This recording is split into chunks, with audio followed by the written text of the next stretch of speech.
Thomas Burri von der Universität St. Gallen. Ich bin Professor für Völkerrecht, internationales Recht und Europarecht. Ich bin Juliane Beck, PhD-Studentin an der Universität St. Gallen in einem Forschungsprojekt zur Regulierung von und Kontrolle über künstliche Intelligenz. Ja, bei der Frage kann man sich verschiedene Rechtsbereiche oder Rechtsebenen anschauen. Zunächst einmal das internationale Recht bzw. Völkerrecht. Im Falle eines bewaffneten Konfliktes kommt hier vorrangig das humanitäre Völkerrecht zur Anwendung und nachrangig der internationale Menschenrechtsschutz. Wenn es keinen bewaffneten Konflikt gibt, dann kommen vorrangig die internationalen Menschenrechte zur Anwendung. Wenn man auf das nationale Recht blickt, ist hier besonders das Strafrecht in den Blick zu nehmen und das Zivilrecht, dabei ganz besondere das Haftungsrecht. Diese Frage gefällt mir besonders gut, weil sie eben zeigt, dass Roboter eigentlich auch, zumindest im Blickfeld des Rechts, nur Gegenstände sind. In dem Sinne ist ein Roboter nichts anderes als ein ganz gewöhnliches Instrument.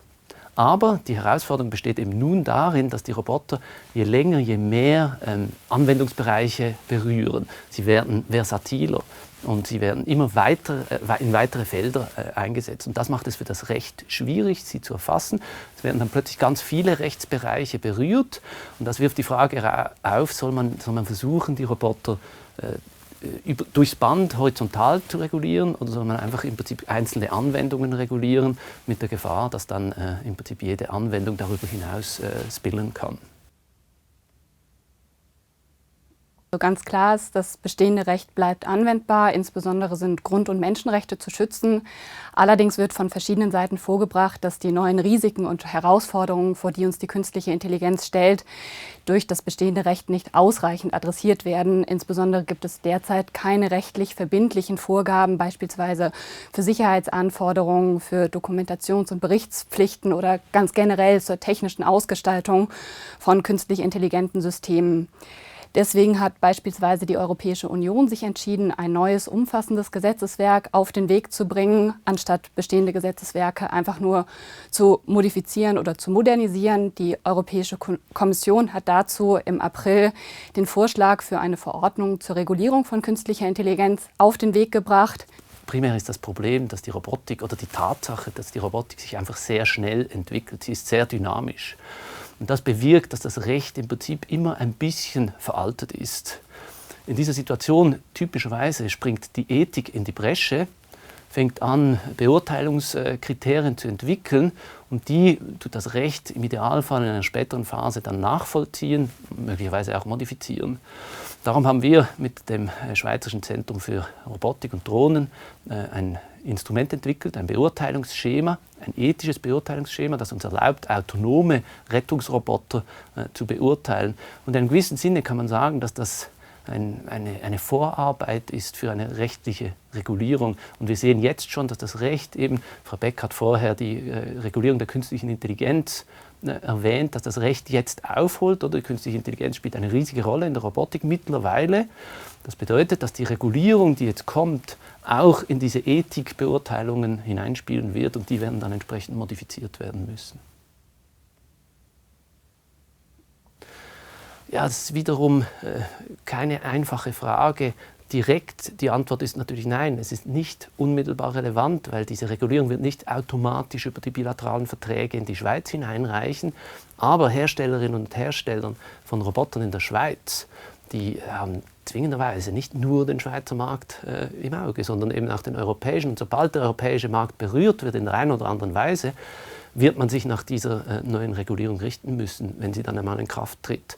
Für die Schweiz ist die schwierige Frage die, soll man diese Regulierung übernehmen, soll man etwas Eigenes machen, mit der Gefahr, dass dann Reibungen entstehen mit der Europäischen Union, oder soll man sich autonom danach richten, soll man einfach das den Herstellerinnen und Herstellern überlassen, wie sie damit umgehen und so weiter. Es gibt verschiedene Möglichkeiten, aber die bedingen politische Entscheidungen in der Schweiz. Wir sollten erstmal auf die rechtliche Bewertung von menschlichem Handeln in Dilemmata-Situationen blicken. Das deutsche und auch das schweizerische Recht haben Rechtfertigungs- und auch Entschuldigungsgründe für das Handeln oder auch Unterlassen von Menschen durch das Dritte zu Schaden kommen. Grundsätzlich gilt, dass Leben nicht gegen Leben abgewogen werden darf. Ausnahmen gibt es nur in ganz engen Grenzen. Deshalb ist auch das sogenannte Institut des übergesetzlichen entschuldigenden Notstandes höchst umstritten. Und wenn künstlich intelligente Systeme zum Einsatz kommen, wird diese Frage sogar noch brisanter, denn hier erfolgt die rechtliche Bewertung nicht ex post in einem Gerichtsprozess, sondern schon ex ante im Stadium der Programmierung. Das heißt, schon sehr früh werden Entscheidungen potenziell über Leben und Tod getroffen. Und in dieser Situation befindet sich der Programmierer nicht in einer existenziellen Notlage unter extremem physischem und psychischem Druck, sondern kann eben wohl überlegt die Entscheidung treffen. Das heißt, das Institut des übergesetzlichen entschuldigenden Notstandes findet hier schon grundsätzlich keine Anwendung. Dann kann man noch auf Unterlassungskonstellationen blicken, beispielsweise, wenn man sich Rettungsroboter anschaut, der eine von 2 Gruppen von Menschen nur retten kann, weil eben nicht die Kapazitäten oder die Zeit zur Verfügung stehen, beide zu retten. Da gibt es grundsätzlich in diesen Unterlassungskonstellationen das Rechtfertigungsinstitut der rechtfertigenden Pflichtenkollision. Aber auch das ist nur auf menschliches Handeln zugeschnitten.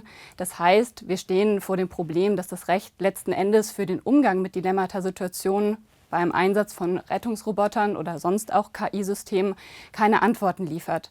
Das heißt aber nicht, dass deren Einsatz unterbunden werden sollte, denn in irgendeiner Weise muss auf Gefahrenlagen reagiert werden und gerade der Einsatz von Rettungsrobotern kann auch zahlreiche Vorteile mit sich bringen. Ein möglicher Ausweg wäre dabei hier, Präferenzregeln oder Leitlinien für den Einsatz zu formulieren und somit schon im Vorhinein deren Einsatz rechtssicher zu gestalten. Ja, auch das ist eine schwierige Frage. Vielleicht sollte man sie präziser stellen und eher fragen, was denn ein gerechtes und faires Haftungsregime wäre. Da bieten sich 2 Möglichkeiten. Möglichkeit 1 wäre eine sogenannte Verschuldenshaftung des Herstellers.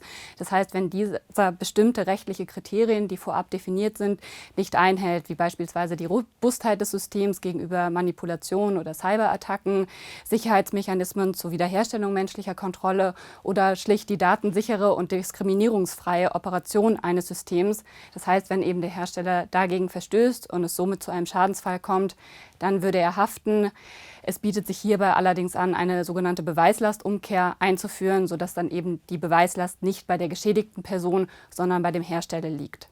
Möglichkeit 2 wäre eine sogenannte Gefährdungshaftung, die davon ausgeht, dass künstlich intelligente Systeme bei ihrer Operation grundsätzlich gefahrbehaftet sind. Das heißt, wenn es zu einem Schaden kommt, haftet dann automatisch der Hersteller.